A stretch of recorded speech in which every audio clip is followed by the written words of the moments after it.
Hello friends, welcome to Binu की दुनिया YouTube channel. आज के इस वीडियो में सुनेंगे कार्तिक मास की कथा अध्याय 22। जब देवता स्तुति कर मौन हो गए तब शंकर जी ने सब देवताओं से कहा, हे ब्रह्मादिक देवताओं, जलंधर तो मेरा ही अंश था, उसे मैंने तुम्हारे लिए नहीं मारा है, यह मेरी सांसारिक लीला थी। फिर भी आप लोग सत्य कहिए कि इससे आप सुखी हुए या नहीं। तब ब्रह्मादिक देवताओं के नेत्र हर्ष से खिल गए और उन्होंने शिव जी को प्रणाम कर विष्णु जी का वह सब वृत्तांत कह सुनाया जो उन्होंने बड़े प्रयत्न से वृंदा को मोहित किया था तथा वह अग्नि में प्रवेश कर परम गति को प्राप्त हुई थी।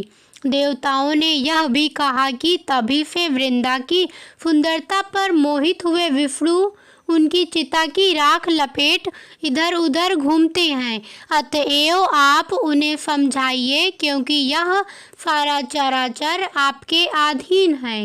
देवताओं से यह सारा वृत्तांत सुन शंकर जी ने उन्हें अपनी माया समझाई और कहा कि उसी से मोहित विष्णु भी काम के वश में हो गए हैं।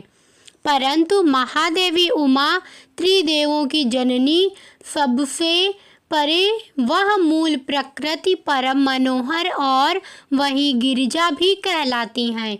अतएव विष्णु का मोह दूर करने के लिए आप सब उनकी शरण में जाइए। शंकर जी की आज्ञा से सब देवता मूल प्रकृति को प्रसन्न करने चले। उनके स्थान पर पहुंचकर उनकी बड़ी स्तुति की। तब यह आकाशवाणी हुई कि हे देवताओं, मैं ही तीन प्रकार से तीनों गुणों से पृथक होकर स्थित सत्य गुण से, गौरा रजोगुण से, लक्ष्मी और तमोगुण से ज्योति रूप हूँ।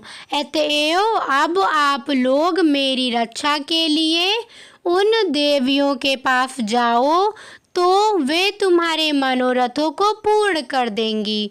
यह सब सुनकर देवता भगवती के वाक्यों का आदर करते हुए गौरी, लक्ष्मी और सरस्वती को प्रणाम करने लगे। सब देवताओं ने भक्ति पूर्वक उन सब देवियों की प्रार्थना की। उस स्तुति से तीनों देवियों प्रकट हो गईं। सभी देवताओं ने खुश होकर निवेदन किया। तब उन देवियों ने कुछ बीज देकर कहा, इसे ले जाकर बो दो तो तुम्हारे सब कार्य सिद्ध हो जाएंगे। ब्रह्मादिक देवता उन बीजों को लेकर विष्णु जी के पास गए। वृंदा की चिता भूमि में डाल दिया। उससे धात्री, मालती और तुलसी प्रकट हुई।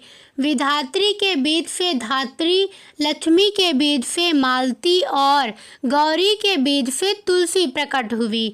विष्णु जी ने ज्यों ही उन स्त्री रूप वाली वनस्पतियों को देखा तो वे उठ बैठे। कामासक्त चित्त से मोहित हो उनसे याचना करने लगे। धात्री और तुलसी ने उनसे प्रीति की। विष्णु जी सारा दुख भूल देवताओं से नमस्कृत हो अपने लोक बैकुंठ में चले। वह पहले की तरह सुखी होकर शंकर जी का स्मरण करने लगे। यह आख्यात शिव जी की भक्ति देने वाला है। मेरा यह वीडियो कैसा लगा मुझे कमेंट करके ज़रूर बताइएगा। लाइक करना, शेयर करना और सब्सक्राइब करना बिल्कुल मत भूलिएगा। धन्यवाद।